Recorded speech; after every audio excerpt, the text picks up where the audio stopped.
Hello बच्चों, कैसे हैं आप सब। आई जस्ट होप कि आप सब ठीक होंगे। और एग्जामिनेशन क्योंकि धीरे धीरे नज़दीक आ रहा है, इसलिए धीरे धीरे आप तैयारी भी कर रहे होंगे अपने एग्जामिनेशन की, सारे सब्जेक्ट के कर रहे होंगे। अब क्योंकि एग्ज़ाम में अच्छा परफॉर्म करना है, अच्छे मार्क्स लाने हैं, तो रेगुलर स्कूल भी जाना ज़रूरी है। लेकिन वे लोग जो रेगुलर स्कूल नहीं जाते हैं, they are not regular to their school, उनके लिए बहुत ज़रूरी हो जाता है कि एक अल्टरनेटिव व्यवस्था कर लें अपने चैप्टर्स को तैयार करने के लिए। चाहे वो कोई भी सब्जेक्ट हो, इंग्लिश हो, हिंदी हो, मैथ्स हो, बायोलॉजी हो, जो भी हो, साइंस का कोई भी पार्ट हो, केमिस्ट्री, फिजिक्स, जो भी हो। तो अगर वो स्कूल नहीं जाते तो अल्टरनेटिव व्यवस्था लेके हम आए हैं। हालांकि हम आपको स्कूल ना जाने के लिए प्रेरित नहीं कर रहे हैं, स्कूल का अल्टरनेटिव और कोई नहीं हो सकता है। वहाँ पे हम एक बड़े लेसन्स को सीखते हैं जो अन्य कहीं हम नहीं सीख सकते हैं। खैर, हम लेके आए हैं एक सीरीज जिसमें हम इंग्लिश क्लास यूपी बोर्ड हो चाहे सीबीएसई बोर्ड हो, दोनों बोर्ड्स के चूँकि चैप्टर सेम होते हैं, तो यूपी बोर्ड का जो बुक है फर्स्ट फ्लाइट, उसका फर्स्ट जो चैप्टर है a letter to God, UP board का चाहे सीबीएसई बोर्ड का, दोनों में चैप्टर सेम है। तो जो फर्स्ट चैप्टर है अ लेटर टू गॉड, उसको आज हम पढ़ने वाले हैं और धीरे धीरे हम सारे चैप्टर्स को कवर करेंगे और इस तरीके से कवर करेंगे कि उसमें कोई इफ बट ना रह जाए। उस चैप्टर से रिलेटेड आपके सारे इंपॉर्टेंट क्वेश्चंस हम रेडी करवा देंगे और सारे वर्ड्स जो इंपॉर्टेंट है वो रेडी करवा देंगे, ताकि आपकी वोकैब भी स्ट्रांग हो सके और अल्टीमेटली हमारा एम है कि आपके एग्ज़ाम में अच्छे मार्क्स आ सकें। तो चलिए हम आज शुरू कर रहे हैं पहला चैप्टर और एक एक करके सारे चैप्टर्स हम प्रिपेयर कराएंगे। तो इसलिए ज़रूरी है कि इस चैनल को जो है इसलिए ज़रूरी है कि इस चैनल को सब्सक्राइब कर लेना। ठीक है, लाइक कमेंट तो आप कर ही दोगे। तो चलिए शुरू करते हैं। पहला chapter a letter to God, जैसा कि आप स्क्रीन पे देख सकते हैं, लिखा हुआ है जीएल फ्यूंटस के द्वारा। ठीक है, चैप्टर के इससे पहले हम चैप्टर को शुरू करें, इसके टेक्स्ट को पढ़ें। ज़रूरी है कि इसके थीम को जान लेना, इसके इंट्रोडक्शन को जान लेना, इसकी समरी को जान लेना, so that we can feel connected feel करेंगे तो कहानी में मज़ा आएगा। आप भी जानते हैं कोई भी चीज़ जब आप पढ़ते हैं तो बेसिक्स से अगर आप कनेक्ट हो जाते हैं तो आगे बढ़ने का रास्ता साफ हो जाता है। अदरवाइज आप डिस्कनेक्ट हुए एक बार तो फिर चैप्टर, टीचर भी बेकार हो जाता है, क्लास भी बेकार हो जाती है और वो चैप्टर भी बेकार हो जाता है। इसलिए हम पहले थोड़ा थीम पे बात करेंगे, then later we will talk about the summary and introduction. तो चलिए लेट्स स्टार्ट। ठीक, चलिए हम बात करेंगे थीम पे।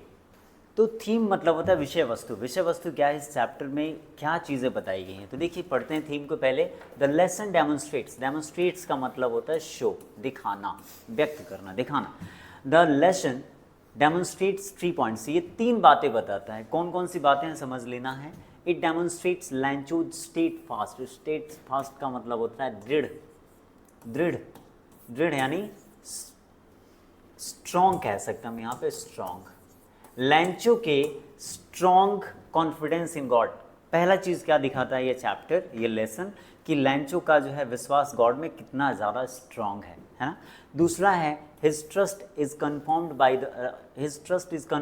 द फैक्ट, और उसका ये ट्रस्ट कहाँ कन्फर्म हो जाता है, कैसे हमें पता चलता है कि he has a strong faith in God, कहाँ पता चलता है। His trust is confirmed by the fact that those who assist him are people. Second, दूसरा पॉइंट क्या है इसका, it demonstrates Lencho the farmer, Lencho क्या है, किसान है। दूसरा पॉइंट ये है, ये दिखाता है कि लैंचोज कंप्लीट इनोसेंस, लैंचो पूरी तरह से इनोसेंस है, मतलब इतना इनोसेंट है, मतलब मासूम है। मासूम है मतलब इतना ज़्यादा विश्वास करता है कि उसे ये भी नहीं पता है कि रियल लाइफ में जनरली ऐसा नहीं होता कि गॉड खुद जो है किसी को लेटर भेजे, बट वो ऐसा बिलीव करता है कि अगर मैं गॉड को पत्र भेजूंगा तो गॉड मुझे ज़रूर रिस्पॉन्ड करेंगे, और इसमें उसको थोड़ा सा भी इफ़ या बट वाली बात नहीं है। तो सेकेंड पॉइंट ये है, पहली चीज़ है कि गॉड में स्ट्रॉन्ग फेथ रखता है। दूसरा पॉइंट ये है कि उसका वो पूरी तरह से इनोसेंट है, इनोसेंस है उसका, मासूम है एकदम, उसको बहुत ज़्यादा विश्वास है कि गॉड हमको क्या करेंगे, हेल्प करेंगे ही करेंगे। ठीक है।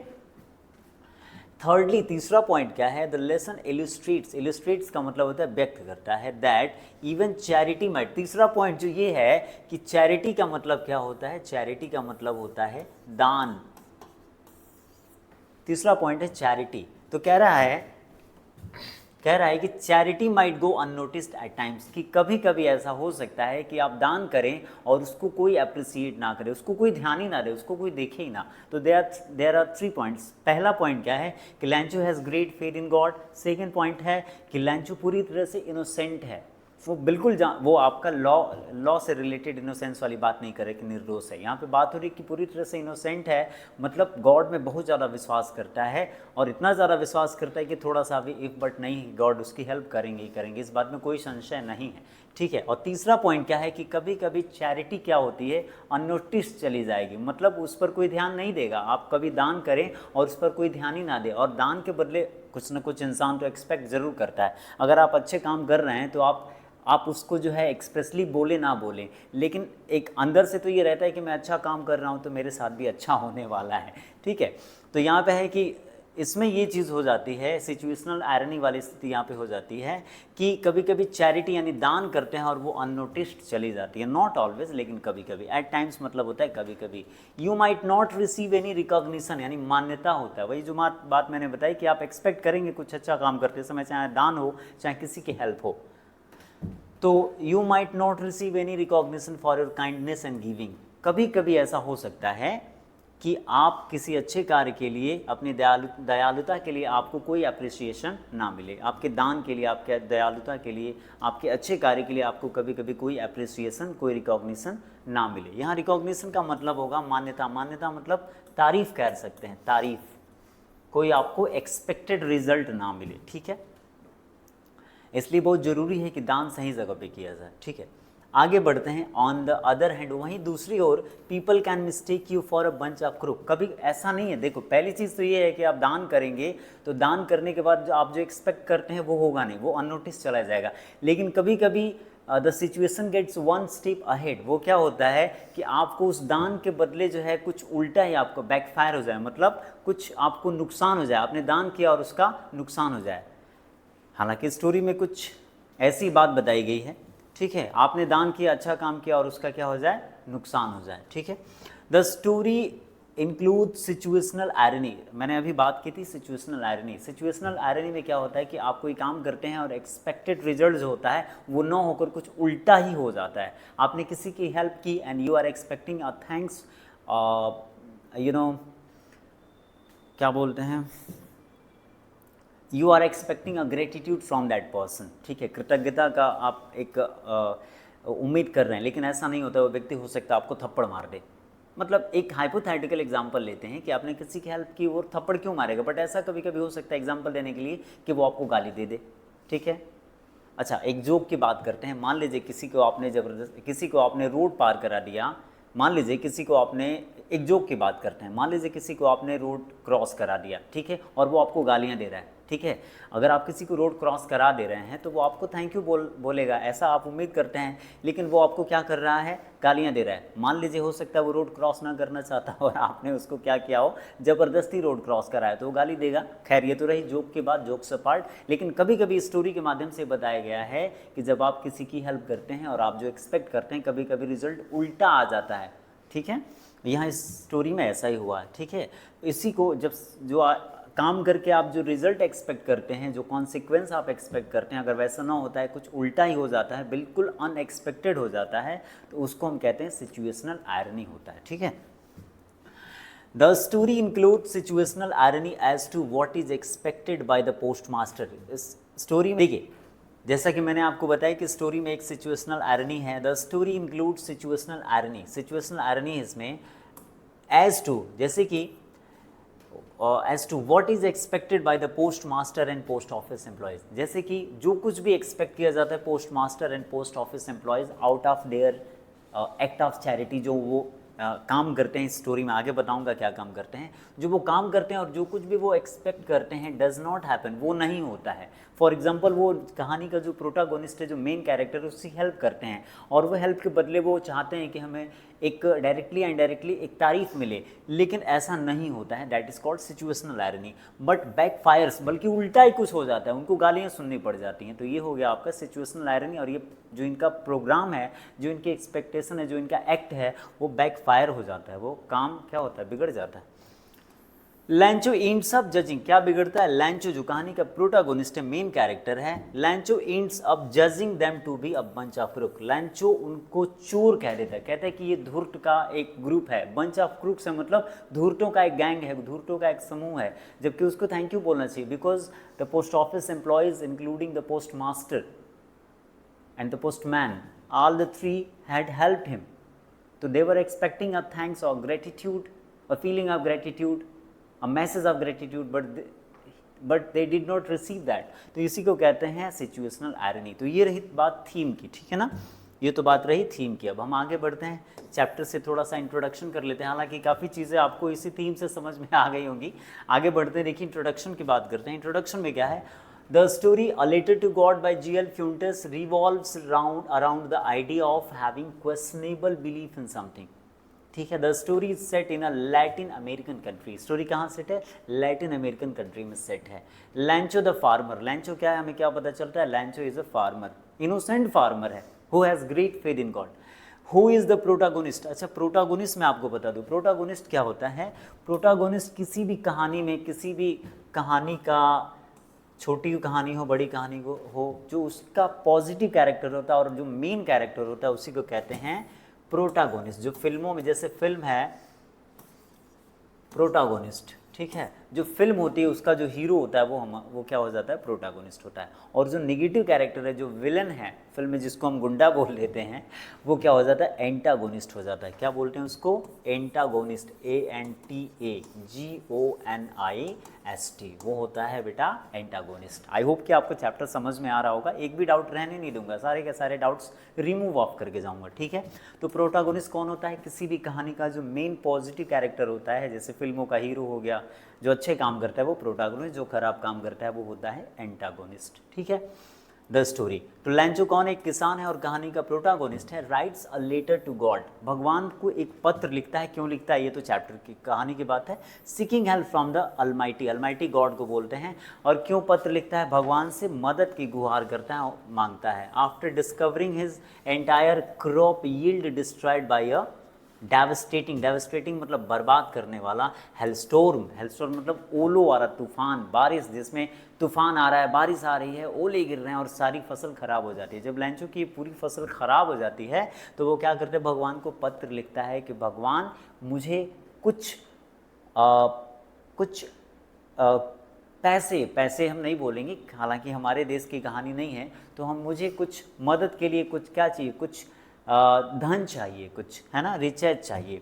तो भगवान को पत्र लिखता है ये रिक्वेस्ट करते हुए। Although his wishes gate fulfilled, हालांकि उसके जो विशेस हैं, जो उसकी उम्मीद है, जो उसकी इच्छा है पत्र लिखने के पीछे, वो पार्शियली यानी थोड़ा बहुत तो पूरी हो, थोड़ा बहुत क्या होता है उम्मीद उसकी पूरी होती है। जितना चाहता है उतना तो नहीं होता है, उसकी इच्छाएं उतनी पूरी नहीं होती हैं। अगर कंप्लीटली नहीं होती हैं तो अधूरी भी नहीं, मतलब थोड़ी बहुत तो हो ही जाती हैं, ठीक है। ही इज़ अनग्रेटफुल, इसके बाद भी जो है वो क्या है, कृतज्ञ है, एहसान फरामोश कहेंगे हम उर्दू में इसको, एहसान फरामोश है वो, कृतज्ञ कहते हैं हिंदी में। इन द एंड, जो भी हेल्प उसको मिली है on the name of God from the human beings, post office employees या फिर जो भी लोग हैं, उनके प्रति वो ग्रेटफुल फील करने के बजाय वो क्या फील करता है, अनग्रेटफुल फील करता है अंत में। And questions the honesty and modesty of the post masters, और पोस्ट मास्टर की ऑनेस्टी जो है, ईमानदारी है, विनम्रता है, उन पर क्वेश्चन मार्क लगा देता है। उनको कहता है कि बंच ऑफ क्रुक्स हैं ये, ठीक है ना। अनग्रेटफुल फील करता है। Who actually helped him with money, और एक्चुअली में उन्हीं लोगों ने उसकी मदद की थी। एनोनिमसली मतलब बिना नाम बताए, उन्होंने तो भगवान के नाम पे ये डेमोन्स्ट्रेट करते हुए, ये दिखाते हुए, ये एक्सप्रेस करते हुए कि भगवान जो है पत्र का जवाब दे रहा है, भगवान जो है उसको धन भेज रहा है, जो भी वो चाहता है। एनोनिमसली बिना नाम बताए वो मदद करते हैं, लेकिन फिर भी आखिर में उनके प्रति ये क्या करता है, ये गलत, ये जो है अनग्रेटफुल फील करता है, कृतज्ञ या फिर एहसान फरामोश फील करता है, ठीक है ना, on the name of God. तो ये हमारी कहानी का इंट्रोडक्शन हुआ, ठीक है। समरी, अब तक आपको समरी भी समझ में आ गई होगी कि एक बारिश होती है जिसके साथ तूफान शुरू हो जाता है, ओले शुरू हो जाते हैं और लैंचो की पूरी फसल बर्बाद हो जाती है। लैंचो की पूरी फसल बर्बाद हो जाने के बाद लैंचो भगवान के नाम एक पत्र लिखता है। इतना स्ट्रॉन्ग फेथ होता है भगवान में, उसको लगता है, और लगता है क्या, ही स्ट्रांगली बिलीव्स दैट कि भगवान उसकी मदद करेंगे ही करेंगे। और 100 पीसोज, आप चलिए अपने समझने के लिए 100 रुपीज़ मान लीजिए, ठीक है, 100 रुपीज़ मांगता है वो। हालांकि इसमें पीसोज करेंसी दिया हुआ है, नॉर्थ अमेरिका की ये कहानी है, तो पीसोज वहाँ पे चल रहा था उस समय, at the time of the story being written. तो भगवान को वो पत्र लिखता है, और भगवान को पत्र लिखता है तो भगवान को पत्र तो जाएगा नहीं, ये तो रियल लाइफ में पॉसिबल है नहीं, है ना, फिजिकल वर्ल्ड में पॉसिबल नहीं है ये जनरली, ठीक है ना। तो कहानियों में बहुत कुछ होता है। तो वो पत्र मिलता है पोस्टमैन को, हालांकि पोस्टमैन को ही मिलना एक्सपेक्ट किया जाता है। तो फिर वो पत्र अपने पोस्ट मास्टर को दिखाता है, फिर वो लोग पहले तो हंसते हैं और फिर क्या करते हैं, प्लान बनाते हैं कि इस आदमी का भगवान में इतना ट्रस्ट है, इस ट्रस्ट को बनाए रखने के लिए हमको क्या करना है, हम लोग इसकी हेल्प करेंगे। और हेल्प करने के लिए देखिए ये लेंचो है, इमेज में आप देख सकते हैं, और हेल्प करने के लिए वो लोग आपस में कंट्रीब्यूट करते हैं। हम जैसा कहते हैं अपने हिंदी में चंदा जुटाते हैं, और चंदा जुटा के जितना पैसा मांगा होता है, जितना अमाउंट मांगा होता है उतना तो नहीं सेंड कर पाते हैं, थोड़ा कम ही सेंड कर पाते हैं। लेकिन जब बाद में लेंचो देखता है कि भगवान ने मुझे पैसे, उसको तो ये लग रहा है कि भगवान ने पैसे भेजे हैं, तो जितना उसको करेंसी जितना पैसा उसको चाहिए होता है, जितने पीसोज उसको चाहिए होते हैं उतना नहीं मिल पाता है। तो उसको लगता है कि बाकी का जो है करेंसी, बाकी का जो अमाउंट है इन पोस्ट ऑफिस एम्प्लॉयज़ ने चुरा लिया है, तो उनको वो चोर कह देता है, धूर्तों का गैंग कह देता है। ये हमारी कहानी है और थीम में जैसा कि हम ऑलरेडी डिस्कस कर चुके हैं। अब चलिए विदाउट मच डिले स्टार्ट करते हैं अपने चैप्टर को, ठीक है ना। एक एक करके सारे वर्ड्स को आप कॉपी और पेन लेके बैठ जाइए। जो भी वर्ड आपको डिफ़िकल्ट लगेगा, अननोन लगेगा, आप उसको नोट कर लेंगे, लिखने से आपको लर्न हो जाएगा। चलिए टेक्स्ट शुरू करते हैं। The house the only one in the entire valley. Valley क्या होता है, वैली पहाड़ों के बीच जो एक घर होता है। जैसे देखिए चारों तरफ पहाड़ है, ये चारों तरफ पहाड़ दिख रहा है और बीच में एक घर है ना। तो यहाँ पे कह रहा है कि the house the only one in the entire. Entire का मतलब होता है पूरी, पूरी मतलब पूरी सब्जी नहीं, संपूर्ण की बात हो रही है ना। वैली मतलब पहाड़ों से घिरा हुआ एक स्थान है ना, पहाड़ों से घिरा हुआ एक स्थान। The house the only one in the entire valley मतलब होता है, हिंदी में इसको कहते हैं घाटी, है ना। सेट ऑन द क्रेस्ट यानी होता है चोटी। जैसे मान लो ये पहाड़ है, तो ये इसको इस पार्ट को हम क्या बोलेंगे, CREST, क्रेस्ट बोलेंगे, यानी पहाड़ की चोटी बोलेंगे। टॉप जिसको कह सकते हैं, top of the mountain, top of the हिल। तो कह रहे कि पूरी घाटी में इकलौता घर जो कि एक लो हिल यानी एक छोटी पहाड़ी के टॉप पर क्या था, स्थित था, है ना। पूरी एक जगह है जो पूरी घाटियों से घिरी हुई है और उस पर एक जो है छोटा सा, उन पहाड़ों में से उनमें से एक छोटा सा पहाड़ है जिसके टॉप पर उसका घर स्थित था, जैसा कि आप यहाँ पे इमेज में देख सकते हैं। और कह रहे कि फ्रॉम हिज हाइट, उसकी हाइट पे खड़े होकर, यानी लेंचो जहाँ पे खड़ा है आप इमेज में देख सकते हैं, लेंचो हमारा ये कैरेक्टर है, जहाँ खड़ा है यहाँ पे खड़े होकर, और ये उसकी फसल है, आप देख सकते हैं फसल यहाँ पे है। From this height one could see, one मतलब कोई भी, one could see the river and the field of ripe corn. कह रहे कि उसके हाइट पे जहाँ उसका घर था वहाँ पे खड़े होके क्या क्या दिखाई देता था, उसके पके अनाज का खेत जो भी है, कॉर्न का जो फसल बोया है उसने, कॉर्न है, कॉर्न का खेत दिखता था। डॉटेड विद द फ्लावर्स, और खेत में कहीं कहीं फूल खिले हुए थे, खेत में कहीं कहीं फूल खिले हुए थे। That always promised a good harvest, जैसे आपने गेहूं बोया है और गेहूं में जगह जगह सरसों के फूल खिले हुए कहीं कहीं, है ना, वैसे ही उसके कॉर्न वाले जो फील्ड थी, खेत था, फसल थी, उसमें जगह जगह फूल खिले थे। और वो फसल कलेक्टिवली क्या करते थे, अच्छी फसल का वादा करते थे। मतलब फसल देख के लगता था कि इस साल फसल अच्छी हुई है, ठीक है ना, फसल देख के लगता था कि फसल कितनी अच्छी हुई है, ठीक है। The only thing the earth needed, अब कह रहे कि जिस समय घटना घटी थी लेंचो के साथ, उस समय अभी शुरुआत में सिर्फ एक चीज़ की पृथ्वी को ज़रूरत थी, वॉज अ डाउनपोर। डाउनपोर का मतलब होता है हल्की बारिश, बारिश क्या थी, बारिश। कह रहे कि पृथ्वी को अब बारिश की ज़रूरत थी। हालांकि स्टोरी पुरानी है, उस समय सिंचाई के, इरिगेट करने के, खेत को सिंचाई, फसलों की सिंचाई करने के लिए ज़्यादा संसाधन नहीं होते थे, छोटे मोटे संसाधन होते थे, लोग कुएं से पानी चला लेते थे, नदियों से पानी चला देते थे, मतलब खेतों की सिंचाई कर देते थे फसल की। तो यहाँ पे कह रहे कि इस समय बारिश की ज़रूरत थी पृथ्वी को मतलब फसल को बारिश की ज़रूरत थी, तेज़ बारिश की, या फिर कम से कम, एटलीस्ट यानी कम से कम शावर का मतलब होता है, क्या होता है, हल्की बारिश, या फिर कम से कम बौछार बोल सकते हैं, इसको क्या बोल सकते हैं हम, बौछार बोल सकते हैं, बौछार, या तो कम से कम एक हल्की सी बारिश, हल्की सी बौछार ही हो जाए, उससे भी काम चल जाए। यानी अब फसल को पानी चलाने की, यानी सिंचाई करने की ज़रूरत थी। थ्रू आउट द मॉर्निंग लैंचो, जिस रोज ये घटना घटी उस दिन सुबह लैंचो क्या कर रहा था, who knew his fields intimately, जो अपने खेतों को बहुत अच्छे से जानता था, यानी किसान था तो खेती में बहुत ज़्यादा डूबा रहता था। कह रहा लैंचो उस दिन पूरी सुबह, यानी सुबह का टाइम जो भी होता है, वो जो अपने खेतों को बहुत अच्छे से जानता था, हैड डन नथिंग, उसने कुछ नहीं किया घटना वाले दिन, else but see the sky towards the north east, वो क्या करता रहा, उत्तर पूर्व दिशा की ओर, आकाश की ओर देखता रहा, ये उम्मीद करते हुए कि इधर से अब बादल आएंगे, बादल उत्तर पूर्व दिशा की ओर जो है आकाश को देखता रहा। ठीक है ना। तो यहाँ पे एक हमको इंट्रोडक्शन मिल जाता है कि लैंचो कौन है और लैंचो क्या करता है, उसका घर कहाँ है, वगैरह वगैरह। बढ़ते हैं अगले स्लाइड की ओर। और नेक्स्ट स्लाइड इज, देखिए लैंचो की ये फसल है, ठीक है, हल्की बारिश शुरू हो गई, you can see in the picture. Now we are going, तो सुबह क्या किया उसने, उत्तर पूर्व दिशा की ओर, आकाश की ओर देखता रहा, है ना, सुबह में। Now we are really going to get some water women, अब हम थोड़ा सा पानी पाने जा रहे हैं, मतलब यहाँ पे है कि अब थोड़ी सी बारिश लगता है होने वाली है, पानी पाने जा रहे हैं मतलब बारिश होने वाली, ये कहना चाहता है। वुमेन अपनी पत्नी से कहता है। The women who was preparing supper, supper का मतलब होता है रात का खाना, डिनर भी बोलते हैं ना। रिप्लाइड, महिला जो रात का शाम का खाना तैयार कर रही थी, उसने कहा यस गॉड्स विलिंग, हाँ अगर भगवान ने चाहा तो, यानी भगवान की मर्जी से। लैंचो बोल रहा है कि बारिश होने वाली है, तो ये कहता है कि वाइफ कहती है कि हाँ भगवान ने चाहा तो, या फिर भगवान की मर्जी से। The older boys were working in the field, कह रहा है कि जो इनके बड़े लड़के थे, लैंचो के जो बड़े लड़के थे, ये खेत में काम कर रहे थे। वाइल द स्मॉलर वंस, जबकि जो छोटे बच्चे थे, लड़के जो थे, were playing near the house, वो घर के पास ही खेल रहे थे, because they could not walk, तो वे घर के पास ही खेल रहे थे। Until the women called them to all, और तब जाके महिला ने उन सबको बुलाया, क्या बोला, कम फॉर डिनर, के आके डिनर, टेक योर डिनर, आके अपना शाम का खाना खा लो।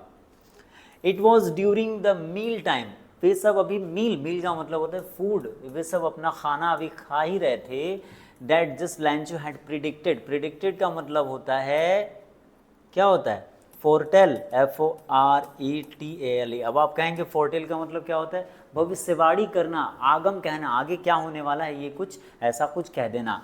तो कह रहा है कि अभी वे खाना खा ही रहे थे, डिनर ले ही रहे थे, तभी जैसा कि लैंचो ने कहा था, अभी थोड़ी देर पहले उसने कहा था ना, देखिए क्या कहा है, we are really going to get some water, ये भविष्यवाणी किया था कि अब लगता है थोड़ा सा पानी हमको मिलेगा, बारिश होगी। तो जैसा कि लैंचो ने भविष्यवाणी किया था, लैंचो ने जैसा भविष्यवाणी किया था, big drops of rain begin to fall, बारिश होने लगी, बड़ी बड़ी बारिश की बूंदें आसमान से गिरने लगी, जैसा कि आप पिक्चर में देख सकते हैं। आगे बढ़ेंगे। In the north east huge mountains of clouds could be seen approaching, approach का मतलब होता है, अप्रोच का क्या मतलब होता है, अप्रोच का मतलब होता है कमिंग, क्या होता है, अप्रोच का मतलब होता है कमिंग। कह रहा है कि in the north east huge mountains of clouds could be seen approaching, कह रहा है कि उत्तर पूर्व दिशा की तरफ से बादलों के बड़े बड़े पहाड़ अप्रोचिंग आते हुए दिखाई पड़ सकते थे, ऐसे आसमान में फ्लोट करते हुए वो आ रहे थे जैसे बादल आते हैं। द एयर वॉज फ्रेश, आपको भी पता है जब बारिश होने वाली होती है तो मौसम कितना प्लीजेंट हो जाता है, हवा ठंडी हो जाती है, सुहानी हो जाती है ना, गर्मी हो रही होती है तो वो कम हो जाती है। द फ्रेश एंड स्वीट, हवा कैसी होगी, फ्रेश हो गई, स्वीट हो गई। The man went out for no other reason than to have the pleasure, pleasure का मतलब होता है आनंद, क्या होता है, आनंद होता है।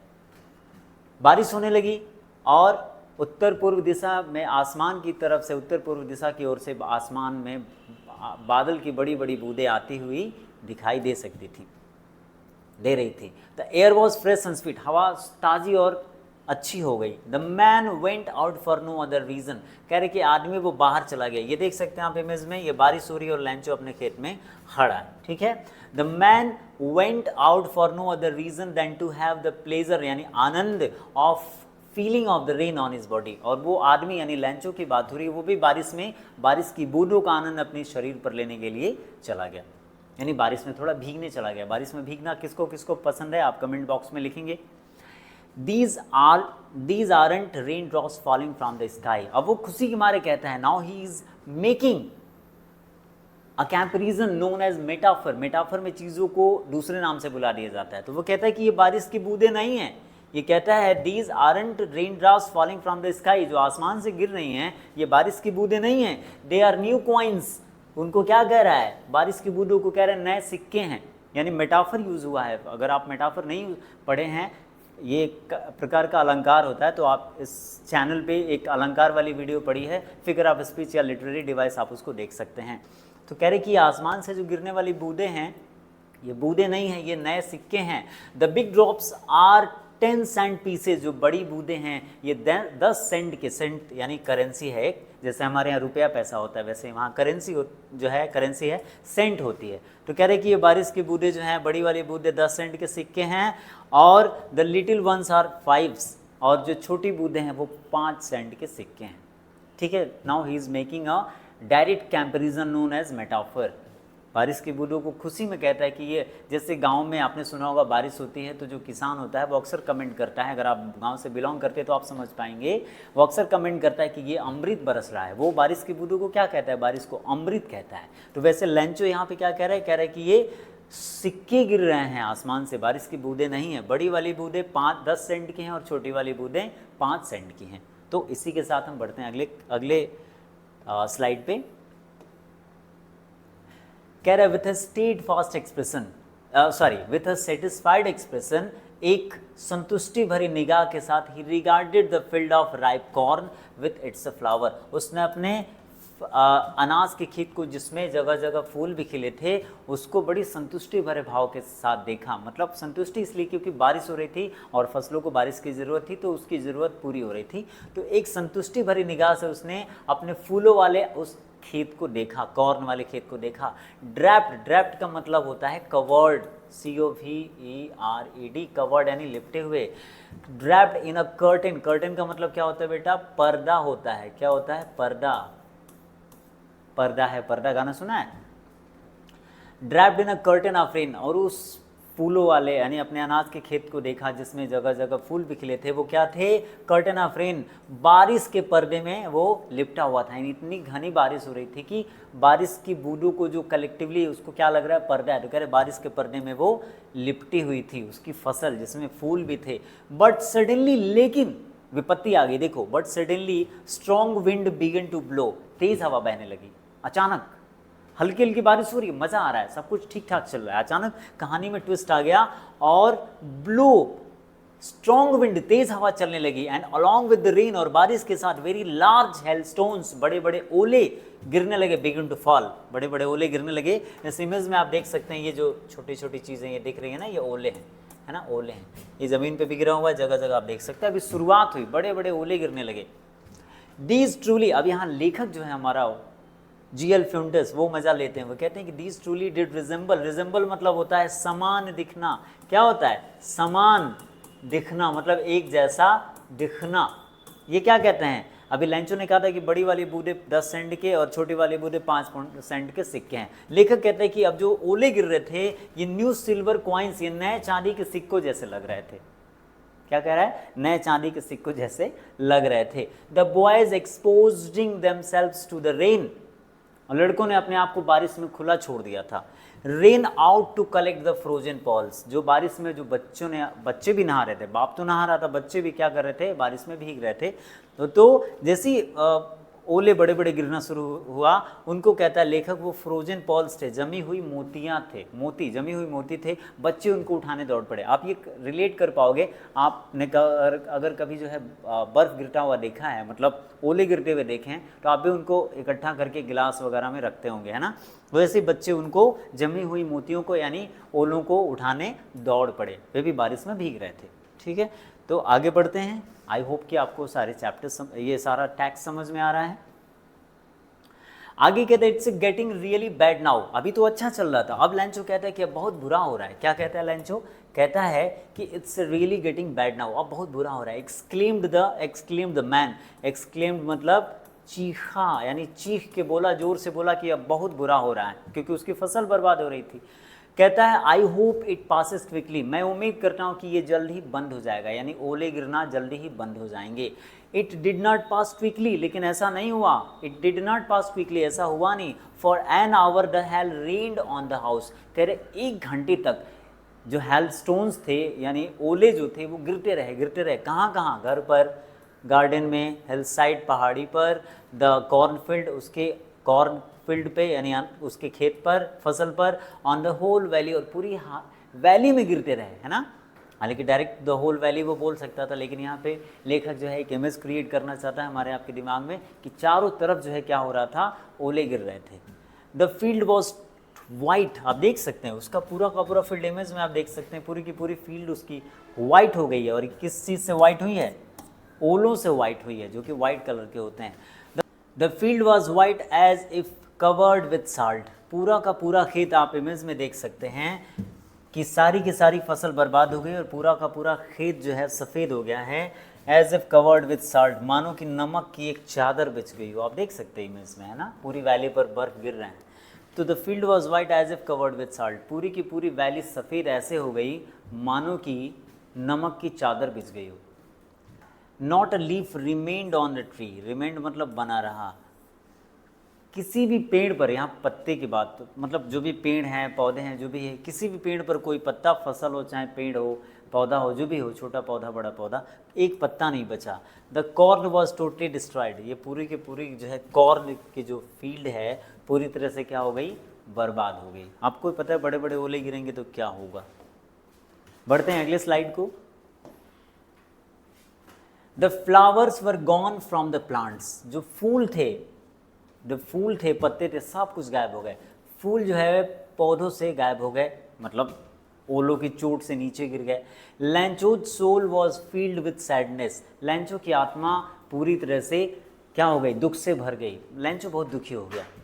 When the storm had passed, जब तूफान रुक गया था, थम गया था, he stood in the middle of the field, वो खेत के बीचों बीच खड़ा हुआ, and said to his sons, और अपने बेटों से कहा, अपने पुत्रों से कहा, a plague of locusts, locust मतलब टिड्डियाँ होता है। आपको आपकी जानकारी के लिए बता दूं, टिड्डियों का एक दल होता है जिसको गांव में लोग सुग्गा या तोता बोलते हैं।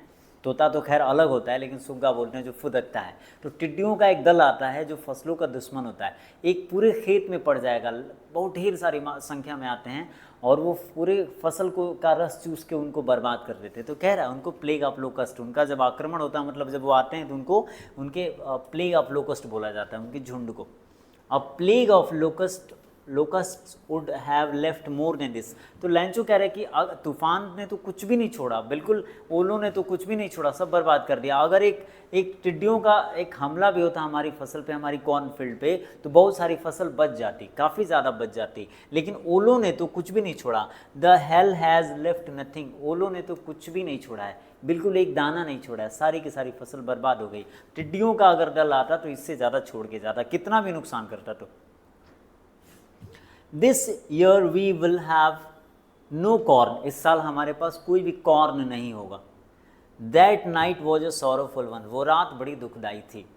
All our work for nothing, हमारी सारी मेहनत बेकार चली गई। कह रहा है कि हमारी सारी मेहनत बेकार चली गई। फसल को बीज लाया होगा शहर से, बोया होगा, सिंचाई किया होगा और बहुत सारी चीज़ें, जुताई किया होगा खेत की। तो कह रहा है all our work for nothing, हमारी सारी मेहनत तो बेकार चली गई। ठीक है। There is no one who can help us, because already we have read in the first paragraph in the beginning of the chapter that his house was the only one in the entire valley. There was no other house from where he could take help. There was no neighbor he had. तो उसका कोई पड़ोसी भी नहीं था। कह रहे there is no one who can help us, कोई नहीं है जो हमारी मदद कर पाए, है ना। इसलिए पड़ोसियों का होना ज़रूरी है। लेकिन पड़ोसी कौन? जो आपकी टांग खींचे वो नहीं, अच्छे पड़ोसी होना ज़रूरी है। आगे कहता है we will all go hungry this year just because we don't have any corn, any grains, हमारे पास कोई अनाज नहीं है, कोई कॉर्न नहीं है, इसलिए इस साल हम क्या हो जाएंगे? भूखे रह जाएंगे। अब दोबारा फसल बोई जाएगी तब तो अगली फसल आएगी, टाइम लगेगा उसमें बोने में, सिंचाई करने में। इस साल हम भूखों रह जाएंगे। आगे बढ़ते हैं। ठीक है, आगे बढ़ते हैं। देखिए क्या कह रहा है, but in the hearts of all those who lived in the solitary. देखो सॉलिटरी का मतलब क्या होता है? सॉलिटरी का मतलब होता है ओनली, सॉलिटरी का मतलब होता है only, but in the hearts of all who lived in that solitary house, लेकिन उन सब के दिलों में जो उस कहाँ रहते थे, उस अकेले एकाकी घर में रहते थे, in the middle of the valley, उस घाटी के बीचों बीच उस अकेले घर में जो सब लोग रहते थे, उन सब के दिलों में there was a single hope, एकमात्र आशा थी। कौन सी आशा थी? Help from God. अब भगवान की आशा, भगवान की मदद की आशा उनके अंदर थी, उनके दिल में थी। आखिर में भगवान के पास ही जाता है, जब सब चीज़ों से व्यक्ति हार जाता है तो आखिर में वो ईश्वर अल्लाह गॉड के पास ही जाता है ना। तो कहते हैं कि उन सब के दिलों में जो उस अकेली एक घाटी के एकलौते घर में रहते थे, एक ही मात्र आशा थी, वो थी भगवान से मदद की आशा। डोंट बी सो अपसेट, इतने दुखी मत हो, even though this seems a total loss, इतने दुखी मत हो, हालांकि ये पूरी तरह से टोटल लॉस, पूरी तरह से नुकसान मालूम पड़ता है, लेकिन याद रखो no one dies of hunger, कोई भी भूख से नहीं मरता है। दैट्स व्हाट दे से, यही तो लोग कहते हैं कि कोई भूख से नहीं मरता है, क्योंकि ईश्वर अल्लाह भगवान गॉड है, क्या करता है? सबकी मदद करता है, सबका पेट भरता है किसी न किसी तरीके से, है ना। No one dies of hunger, कोई भी भूख से नहीं मरता है, लोग ऐसा कहते हैं। लैंचो ने एक विश्वास जताया, और ऑलरेडी हम पढ़ चुके हैं कि लैंचो had strong faith in God, है ना। तो क्या इस पैराग्राफ में आपने क्या पढ़ा कि पूरी तरह से जो है उन सब के दिलों में एकमात्र आशा बची थी भगवान की, क्योंकि कोई पड़ोसी नहीं था जिनसे वो मदद ले पाए, है ना। और उसको ये विश्वास था कि कोई भूखों नहीं मरता है, भगवान सब कुछ देखते हैं, सबका पेट भरते हैं। आगे बढ़ेंगे, आगे बढ़ते हैं। कहते हैं ऑल थ्रू द नाइट, पूरी रात। अब जिसके ऊपर दुख आया है, कष्ट आया है, वो पूरी रात सोएगा नहीं। जनरली नींद तो नहीं आएगी कष्ट में और खुशी में, बहुत ज़्यादा कष्ट हो, बहुत ज़्यादा खुशी है तो नींद जनरली नहीं आएगी। तो देखते हैं, कहते हैं ऑल थ्रू द नाइट, ये लैंचो थोड़ा सा अलग ही में हमने लगा दिया है। देखिए, all through the night लैंचो thought only of his one hope, the help of God, help of God. कह रहे कि पूरी रात लैंचो ने सिर्फ एक चीज़ के बारे में सोचा, पूरी रात सोचता रहा, सोया ही नहीं। कौन सी चीज़? भगवान से मदद की आशा वाली जो बात थी, उसी के बारे में वो सोचता रहा, जिसकी आंखें as he had been instructed, instructed मतलब टोल्ड, बताया गया था। कह रहा है कि पूरी रात लैंचो भगवान से वो एकमात्र आशा के बारे में सोचता रहा। कौन सी आशा? आशा पारेख हीरोइन नहीं, आशा भगवान से मदद की आशा के बारे में सोचता रहा, जिसकी आंखें, यानी भगवान की आंखें, एंटीसीडेंट है भगवान की आंखें, जैसा कि उसे बताया गया था, सी एवरीथिंग, सब कुछ देखते हैं, यानी भगवान सब कुछ देखता है ना, इसलिए गलत काम करने से बचना चाहिए। Even what is deep in one's conscience, conscience मतलब होता है अंतरात्मा, हृदय, भगवान वो भी देख लेता है जो किसी व्यक्ति के हृदय में होता है, मन में चल रहा होता है, दिलो दिमाग में जो चल रहा होता है, भगवान वो भी देख लेता है। अल्टीमेटली भगवान ने ही दुनिया बनाई है। लैंचो was an ox of a man, यानी लैंचो एक बैल जैसा, सांड जैसा आदमी था, है ना, मतलब शरीर से ऐसा बलिष्ठ था, शरीर से एकदम पूरा बॉडी बिल्डर था वो, है ना, कह सकते हैं। बॉडी बिल्डर नहीं, मतलब बड़े शरीर वाला था, है ना, सांड जैसा, बैल जैसा आदमी था। Working like an animal in the fields, अपने खेतों में जानवरों की तरह, पशुओं की तरह काम करता था। But still he knew how to write, लेकिन फिर भी वो पढ़ना लिखना जानता था। There is a contrast, generally ऐसा लोगों को लगता है, स्पेशली शहर के लोगों को, कि जो गाँव का व्यक्ति है सॉरी जो गाँव का व्यक्ति होता है वो रस्टिक होता है, गंवार होता है, लेकिन ऐसा नहीं है। गांव का व्यक्ति भी पढ़ता लिखता है, हो सकता है वो शहर वाले इतना ना पढ़े, लेकिन उसको भी पढ़ना लिखना आता है। तो यहाँ पे लेखक ये बताना चाहता है कि it's not always the notion that the villagers are rustic, it's not always correct. तो हमने क्या पढ़ा? Lencho was an ox of a man walking like an animal in the fields but still he knew how to write. Lencho एक जानवर जैसा, बैल जैसा आदमी था, लेकिन फिर भी उसे लिखना पढ़ना आता था। खेतों में काम भी करता था, फिर भी उसे लिखना पढ़ना आता था। खेतों में जो व्यक्ति काम करता है, किसान है, इट्स नॉट ऑलवेज ट्रू कि उसे लिखना पढ़ना नहीं आता है, वो अनपढ़ ही है। किसान भी पढ़े लिखे होते हैं। इट्स क्वाइट नेसेसरी कि हमें इस तरीके से नहीं सोचना चाहिए।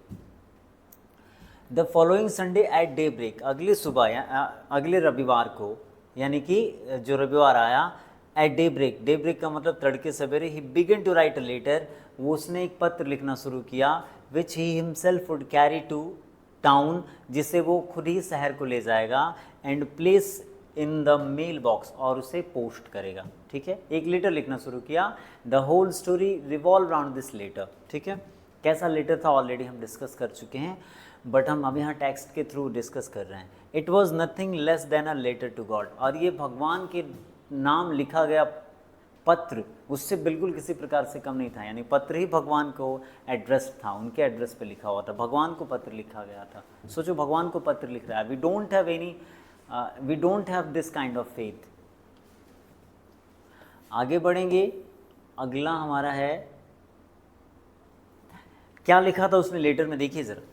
लेटर में उसने लिखा था, God he wrote, if you don't help me my family and I will go hungry this year, कि भगवान अगर तुम मेरी मदद नहीं करोगे तो मैं और मेरा परिवार भूखों मर जाएंगे इस साल, मतलब भूखों रह जाएंगे। I need 100 pesos. कितने पीसोज हैं, ये यहाँ से क्वेश्चन आता है, कितने पीसोज हैं, 100 पीसोज हैं। तो मुझे 100 पीसोज की ज़रूरत है, क्यों, इन ऑर्डर टू सो मतलब होता है बोना, बुआई करना, बुआई करना मतलब खेत में जो फसल बोई जाती है ना उसकी बात हो रही है, बुआई करना। माई फील्ड अगेन, किस लिए ज़रूरत है, ताकि मैं अपने खेतों में फिर से बुआई कर सकूं, क्योंकि पुरानी फसल तो नष्ट हो गई। And to live until the crop comes, और कब तक जिंदा रह सकूं, जब तक कि वो फसल तैयार ना हो जाए, यानी अगली फसल आने तक मैं ज़िंदा रह जाऊं, तब तक के लिए मुझे कुछ पैसों की, कुछ पीसोस की मनी की ज़रूरत है। बिकॉज द हेलस्टोन, क्योंकि ओलो के तूफान ने, यहाँ ये जो डॉट्स दिख रहे हैं इनको एलैप्सिस बोला जाता है। एलैप्सिस का मतलब आगे की बात, रीडर, ये तब यूज़ किया जाता है जब राइटर को लगता है कि रीडर जो है आगे की बात खुद समझ रहा है प्रीवियस कॉन्टेक्स्ट से। ठीक है, he wrote to God on the envelope, उसने क्या लिखा, टू गॉड। टू गॉड मतलब भगवान के नाम ये पत्र है, टू मतलब जिसको लेटर दिया जा रहा है, यानी भगवान को ये एड्रेस था।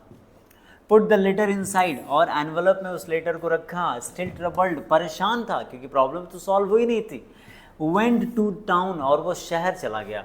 At the post office, post office में जाकर ही प्लेस्ड अ स्टैम्प। स्टैम्प मतलब जो डाक टिकट होता है उसको स्टैम्प बोला जाता है, क्रिकेट का स्टैम्प अलग होता है।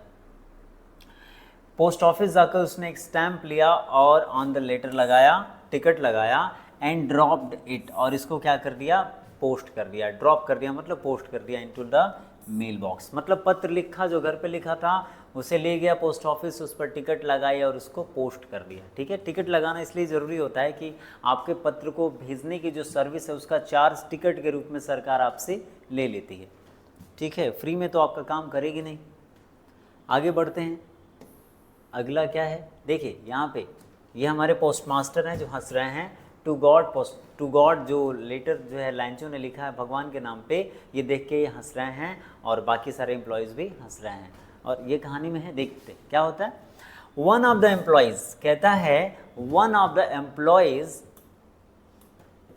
कह रहा पोस्ट ऑफिस का एक एम्प्लॉय जो था, हु वॉज अ पोस्टमैन, जो पोस्टमैन था, and also helped at the post office, और वो पोस्ट ऑफिस में काम भी करता था, मतलब मदद भी कर देता था, वॉलंटियरली करता होगा क्योंकि वो तो पोस्टमैन है, पोस्ट ऑफिस में जाके थोड़ा काम भी कर लेता था voluntarily.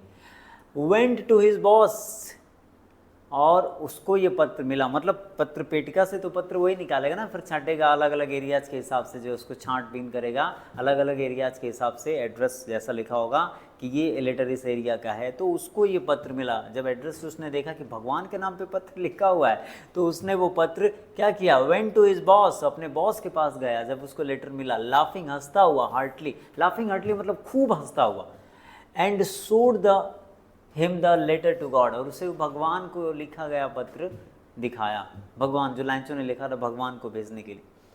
Never in his career as a postman had he known that address, कह रहे कि आज तक अपने पेशे में, यानी एक पोस्टमैन के रूप में आज तक के अपने करियर में उससे ये एड्रेस नहीं पता था। भगवान का एड्रेस किसको पता होता है, तो उसको अभी तक ये एड्रेस नहीं पता था। द पोस्ट मास्टर, अभी पोस्ट मास्टर क्या था, कैसा था, यहाँ से एक कैरेक्टर स्केच का क्वेश्चन आता है कि पोस्ट मास्टर के बारे में आप कुछ लिखिए, कैरेक्टर स्केच लिखिए। स्पेशली यूपी बोर्ड में ऐसे कैरेक्टर स्केच वाले क्वेश्चंस आते हैं, सीबीएसई में तो जनरली नहीं आते हैं। हालांकि ये चैप्टर, ये लेसन जो है आपका दोनों बोर्ड्स के लिए है, लेकिन क्वेश्चन का एक अप्रोच क्या होता है सीबीएसई बोर्ड में, यूपी बोर्ड में, ये चीज़ हम यहाँ पे आपको समझा रहे हैं कि कौन सा क्वेश्चन यूपी बोर्ड के पॉइंट ऑफ व्यू से रिलेवेंट है और कौन सा सीबीएसई बोर्ड के पॉइंट ऑफ व्यू से रिलेवेंट है। ठीक है। The post master of fat amiable, amiable का मतलब होता है गुड, अच्छे स्वभाव वाला, वेल मैनर्ड, अच्छे स्वभाव वाला, अच्छा व्यक्ति, है ना। अमिएबल मतलब अच्छे स्वभाव वाला। कह रहे कि जो पोस्ट मास्टर था वो एक मोटा सा, जैसा कि आप इमेज में देख सकते हैं, अमिएबल अच्छे स्वभाव वाला व्यक्ति था। आल्सो ब्रोक आउट लाफिंग, वो भी हंसने लगा जोर जोर से लेटर जब भगवान वाला देखा। बट ऑलमोस्ट इमीडिएटली, लेकिन लगभग तुरंत ही, ही टर्न्ड सीरियस, वो गंभीर हो गया। क्यों, कारण क्या है देखिए। And tapping the later on his desk, और उस लेटर को अपने डेस्क पर ऐसे ठकठका रहा था। ठकठकाना मतलब समझते हो ना, टैप करना, यानी लेटर को अपने डेस्क पर, अपने टेबल पर ठकठकाते हुए कमेंटेड, टिप्पणी किया। क्या बोला, क्या बोला, वॉट फेथ, कितना विश्वास है। I wish I had the faith of the man, कि काश मेरा भी विश्वास इस व्यक्ति के जैसा होता। हु रोड दिस लेटर, जिसने ये लेटर लिखा है, यानी कि ये व्यक्ति जिसने ये लेटर लिखा है ये भगवान में कितना विश्वास करता है। काश ऐसा विश्वास मेरा भी होता तो मैं भी भगवान को, starting up a correspondence with God. Correspondence का मतलब होता है पत्राचार करना, पत्र भेजने और पाने की प्रक्रिया का जो ये अर्थ है यहाँ पे लिया जाएगा, पत्राचार करना। तो मैं भी भगवान से क्या करता, पत्र भेजता और पत्र पाता, है ना। भगवान को पत्र लिखता, भगवान का पत्र मुझे मिलता, गॉड मुझे रिप्लाई करते लेटर के थ्रू।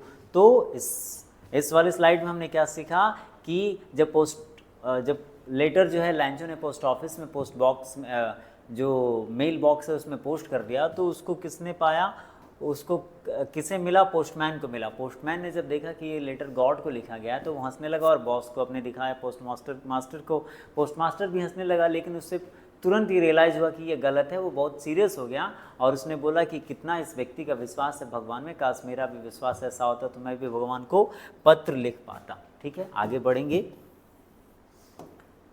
आगे है इसलिए अब देखो उसके दिमाग में ये बात आ गई कि मैं क्या करता हूँ, भगवान के नाम इस व्यक्ति ने पत्र लिखा है, अगर इसको रिप्लाई नहीं मिलेगा, बिकॉज गॉड तो रिप्लाई करने आने वाला है नहीं, अगर और ऐसा नहीं हुआ तो लैंचो का जो विश्वास है भगवान में वो टूट जाएगा।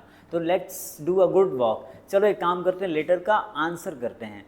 तो उसको लगा था कि लेटर को सिर्फ आंसर करेंगे तो दैट्स इट, बात बन जाएगी, लेकिन नहीं, उसे नहीं पता था कि लेटर का एक्चुअल डिमांड, लेटर में डिमांड क्या की गई थी, उसे नहीं पता था। लेकिन उसने एक बार इरादा तो बना लिया। चलिए देखते हैं क्या होता है।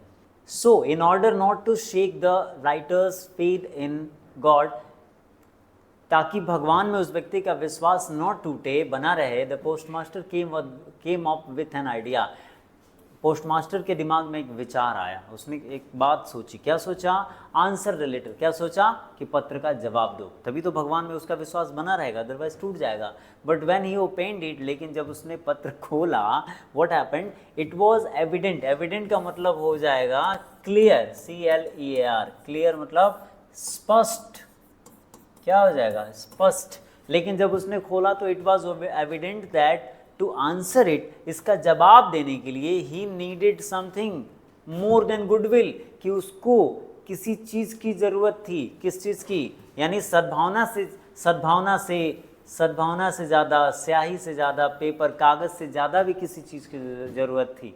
जब उसने पत्र खोला, पहले सोचा पत्र का जवाब दे दो, काम खत्म करो, इसका विश्वास भगवान में बना रहेगा। लेकिन जब उसने पत्र खोला तो उसको लगा कि यार किसी अन्य चीज़ की ज़रूरत है। किससे ज़्यादा, सद्भावना के, स्याही के और कागज़ के, इन चीज़ों के अलावा भी किसी चीज़ की ज़रूरत है। कौन सी चीज़ थी आपको पता है, पैसा, मतलब वो मनी जो लैंचो ने मांगा था 100 पीसोज। तो but he stuck to his resolution, लेकिन अब उसने अपना इरादा बना लिया था। रेजोल्यूशन मतलब पक्का इरादा, क्या बोलते हैं, पक्का इरादा। लेकिन उसने अब पक्का इरादा बना लिया था, पक्का मन बना लिया था कि लैंचो की हेल्प करेंगे। He asked for money from his employees, क्योंकि बड़ी अमाउंट थी 100 पीसोज, अकेले नहीं उसको मैनेज कर सकता था, अकेले नहीं दे सकता था, कंट्रीब्यूट अकेले नहीं दे सकता था, इसलिए उसने अपने एम्प्लॉयज़ से, पोस्ट ऑफिस में जो काम करने वाले जो कर्मचारी थे उनसे कहा, मतलब कुछ मांगा। He himself gave part of A salary, उसने अपने सैलरी का भी एक हिस्सा दिया इस दान के कार्य में। And several friends of his were obliged to give something for an act of charity. Charity का मतलब क्या होता है? दान होता है। पहले भी स्लाइड में हम सीख चुके हैं दान। तो कह रहे क्योंकि उसने मन बना दिया था कि भाई हेल्प करनी है तो करनी है, चाहे पैसे से करना पड़े, किसी भी चीज़ से, रुपए से, करेंसी, कोई भी अमाउंट धन से करना पड़े, करना होगा। तो उसने क्या किया, पहले उसने अपने एम्प्लॉयज़ से बोला कि कुछ दान दो, मतलब कुछ चैरिटी करो, कुछ डोनेट करो, उसकी हेल्प करनी है। और कुछ अपने फ्रेंड्स को भी ओबलाइज किया गया। ओबलाइज मतलब बाध्य किया गया। क्या करना? ओबलाइज का मतलब होता है OBLIGE। ओबलाइज का मतलब होता है मजबूर करना। उसने अपने दोस्तों को भी मजबूर किया, है ना, मजबूर किया क्या करने के लिए कि चंदा दो। जैसे जब भी दुर्गा पूजा का, कृष्ण जन्माष्टमी का समय आता है, सरस्वती पूजन का, तो लोग क्या करते हैं, जो मूर्ति वगैरह रखते हैं वो क्या करते हैं, चंदा वसूलते हैं, लोगों को एक तरह से ओबलाइज करते हैं, बाध्य करते हैं। रास्ते में बैरक लगा देंगे कि चंदा दे के जाओ, तो उसको ओबलाइज करना कहते हैं ना। तो ओबलाइज किया अपने दोस्तों को भी कि इस दान के कार्य में कुछ दीजिए, कुछ योगदान करिए, है ना, दान के कार्य, इस कार्य में कुछ योगदान करिए। तो क्या हुआ, अब इसने पत्र खोला और सोचा कि हेल्प करेंगे, लेकिन जब पत्र खोला तो पता चला कि उसको पैसे की ज़रूरत, मतलब उसको अमाउंट धन की ज़रूरत है मदद करने के लिए। सिर्फ कागज़ और सद्भावना और स्याही से काम नहीं चलेगा, कलम और कागज़ से काम नहीं चलेगा। आगे बढ़ते हैं, ठीक है, आगे बढ़ते हैं। ये देखिए, तो वो आप इमेज में देख सकते हैं, अभी अपने दोस्तों से, अपने एम्प्लॉयज़ से वो चंदा इकट्ठा कर रहा है, अपने इस इमेज में आप देख सकते हैं। आगे बढ़ेंगे। It was impossible for him to gather the 100 pesos, क्योंकि अमाउंट बड़ी थी। लैंचो ने जो अमाउंट डिमांड की थी, that was a big sum. It was impossible for him to collect the whole amount demanded by Lencho. It was impossible for him to together 100 pesos. 100 pesos इकट्ठा करना उसके लिए मतलब एक इम्पॉसिबल सा टास्क था। So he was able to send the farmer, इसलिए वो किसान को क्या भेज पाया, only a little more than half से थोड़ा ज़्यादा भेज पाया। मतलब 100 पीसोज का हाफ कितना होगा, 50 होगा, 50 से थोड़ा ज़्यादा भेज पाया। कितना भेजा, चलिए एडवांस में आपको बता देते हैं, 70 पीसोज भेज पाया था, है ना, कितना भेज पाया था। इसलिए वो उस किसान को, यानी लैंचो को 100 पीसोज नहीं भेज पाया, लेकिन आधे से थोड़ा ज़्यादा भेज पाया था। He put the money in an envelope. आप देख सकते हैं एनवेलप में पैसा रखा जा रहा है यहाँ पे। उसने जो भी पैसा कलेक्ट किया था अपनी सैलरी का हिस्सा देके, अपने दोस्तों को मजबूर करके, है ना, पोस्ट ऑफिस एम्प्लॉय से, इन सब लोगों से कलेक्ट जो किया था, जो कंट्रीब्यूट किया था, इन सब लोगों ने जो कलेक्टेड मनी था उसने लिफाफ इसमें रखा, एनवेलप में रखा, एड्रेस टू लैंचो, और उसे लैंचो के पते पे रखा। यानी ऊपर लिख दिया टू लैंचो, मतलब लैंचो का जो भी एड्रेस था उस पर लिख दिया, है ना। And with it a letter containing only a single word, और उसके साथ एक छोटा सा पत्र रख दिया, मतलब कागज़ का टुकड़ा रखा, उस पर क्या लिखा था, गॉड। या गॉड लिखना ये क्या करता है, सिग्निफाई करता है कि वो लेटर ये दिखाना चाहता था कि गॉड ने खुद ही रिप्लाई किया है, ये लेटर गॉड ने खुद भेजा है। तो उसने अंदर क्या लिखा, कागज़ पे लिखा गॉड, और उस एनवेलप के अंदर रख दिया अलॉन्ग विद द मनी, है ना। तो इसमें हमने क्या सीखा कि आधे से ज़्यादा पैसा थोड़ा पूरा इकट्ठा नहीं कर पाया, आधे से थोड़ा ज़्यादा कर पाया, ठीक है। और उसको एनवेलप में रखा और लिख दिया फ्रॉम गॉड। मतलब फ्रॉम गॉड नहीं लिखा, गॉड लिखने का मतलब वही फ्रॉम गॉड, भगवान के नाम, भगवान के द्वारा ये पत्र आया है, ठीक है। आगे देखते हैं। लैंचो, यहाँ देखिए इमेज में आप देख सकते हैं, लैंचो आया पोस्ट ऑफिस कि मेरा कोई पत्र आया है, उसे विश्वास था कि भगवान रिप्लाई करेंगे। और उसके बाद से क्या हुआ, उसने पैसे जब गिने तो देखिए, you can see the expression on his face, it is an infuriated expression, बहुत गुस्से में है ये, है ना। देखते हैं यहाँ पे, द फॉलोइंग संडे, यानी फिर अगले संडे को, है ना। आज के टाइम जैसा नहीं कि व्हाट्सएप पे मैसेज लिखा और सेकंड्स में चला गया, माइक्रो सेकंड्स में, है ना। यहाँ पे कह रहा है the following Sunday Lencho came a bit earlier. थोड़ा, अ बीट मतलब थोड़ा सा, क्या होगा, लैंचो बीट अर्लियर, थोड़ा सा, थोड़ा जल्दी आ गया। लैंचो पिछले संडे को भी आया था पत्र पोस्ट करना था, लेटर पोस्ट करना था। आज भी संडे को आया लेकिन थोड़ा और जल्दी सुबह में आ गया ना, तो अगले संडे को लैंचो थोड़ा जल्दी ही सुबह में, यानी पिछले संडे की सुबह जब आया था उससे जल्दी, यानी और सुबह आया संडे को than usual to ask if there was a letter for him, और ये पूछा कि क्या मेरे नाम कोई पत्र आया है। He was expecting the letter from God. It was the postman himself who handed the letter to him.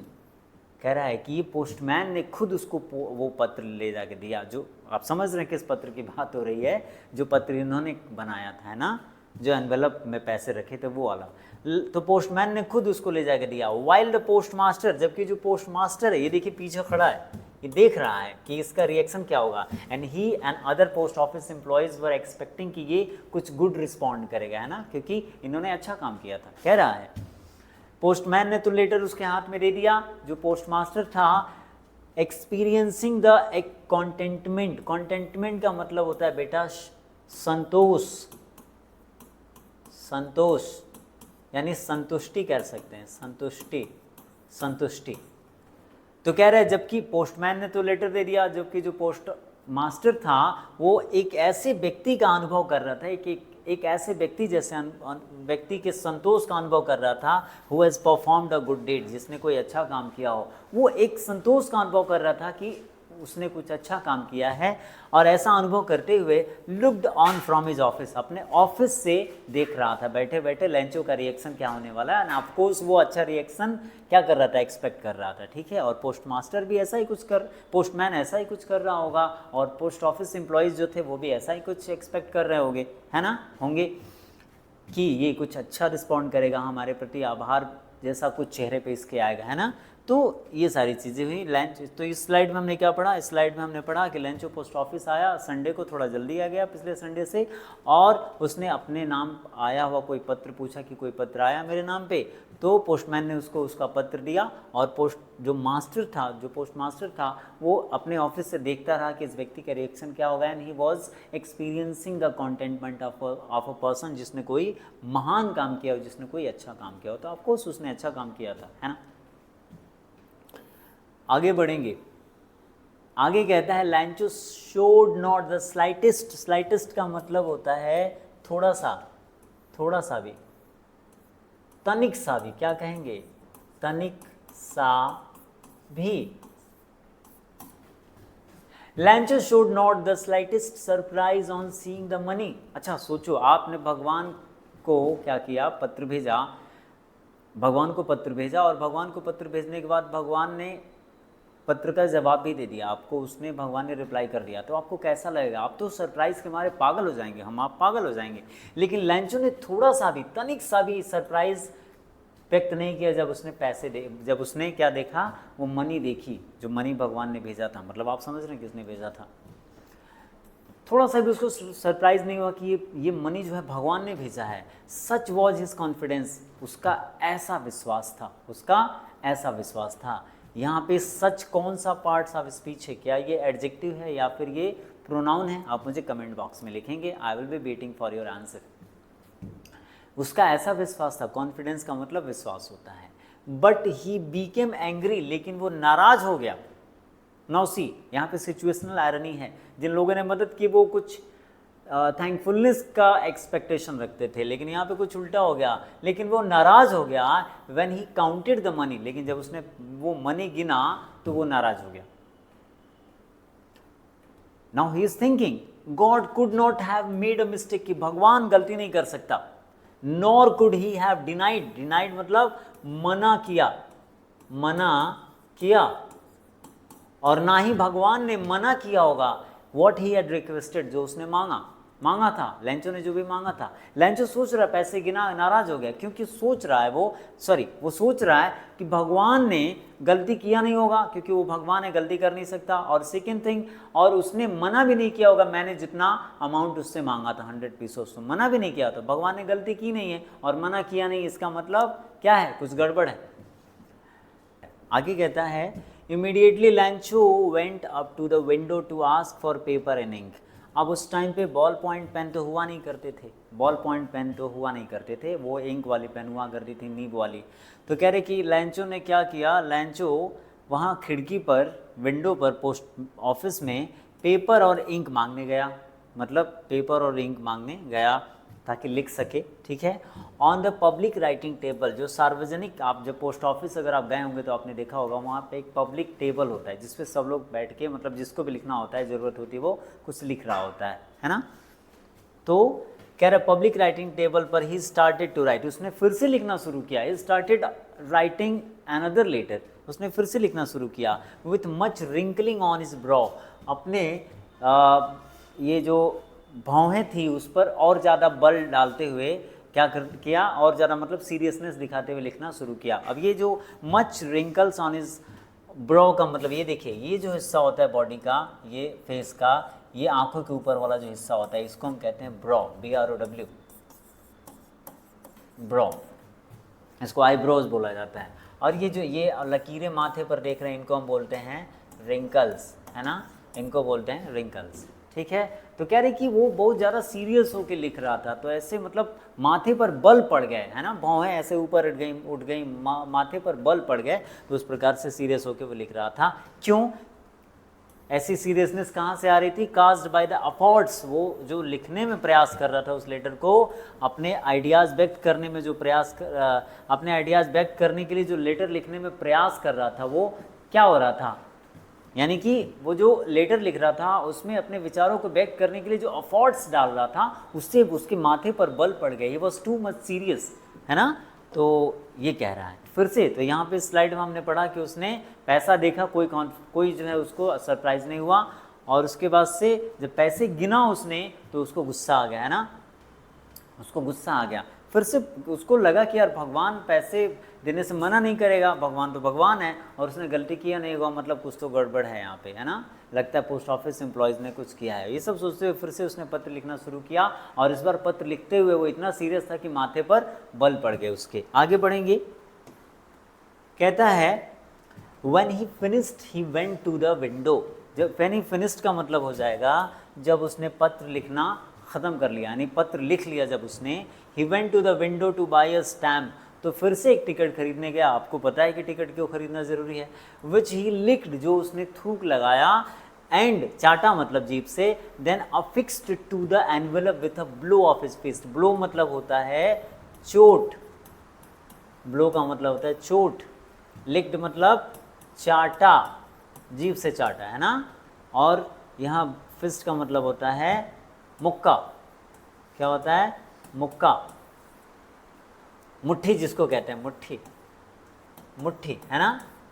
तो क्या किया उसने? एनवेलप लिया, उसमें पत्र रखा, और एक स्टैम्प लिया, थूक लगा के उस पर जो है स्टैम्प को एक मुट्ठी से ऐसे मार के मुक्के से, है ना, 2.5 किलो के हाथ से, सनी देओल वाले 2.5 किलो के हाथ से उसको चिपका दिया, है ना। द मोमेंट, और उसके बाद से पत्र को उसने क्या कर दिया? पोस्ट कर दिया। The moment the letter fell into the mail box, और पत्र को जैसे ही पोस्ट किया, मेल बॉक्स में डाला, the post master went to open it. अभी देखिए यहाँ पे ध्यान दीजिए, पोस्ट मास्टर खुद गया उस पत्र को खोलने की। इस बार क्या लिखा उसने?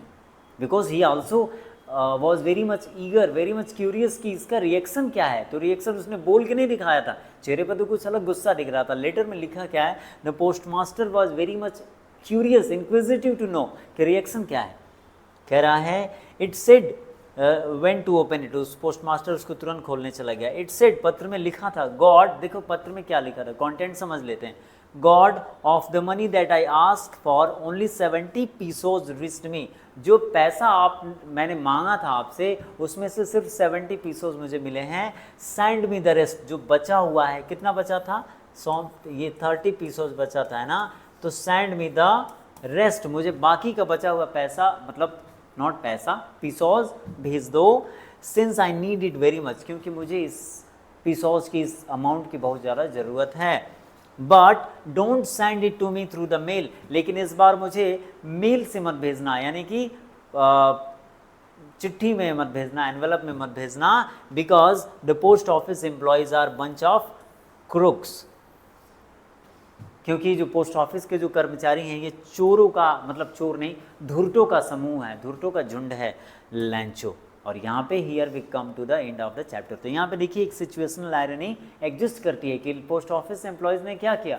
पोस्ट ऑफिस एम्प्लॉयज़ ने उसकी हेल्प की, पैसे से, ताकि भगवान में उसका विश्वास बना रहे। कई लोगों ने मिलके, पोस्ट ऑफिस का जो पोस्ट मास्टर था उसके दोस्तों ने भी हेल्प किया, लेकिन उन लोगों को मिला क्या बदले में? उनकी जो चैरिटी थी वो तो अननोटिस्ड हो गई, ऊपर से बैकफायर हो गई, है ना। इसको कहते हैं सिचुएशनल आयरनी। आपकी लाइफ में भी सिचुएशनल आयरनी हुई होगी कभी ना कभी, है ना।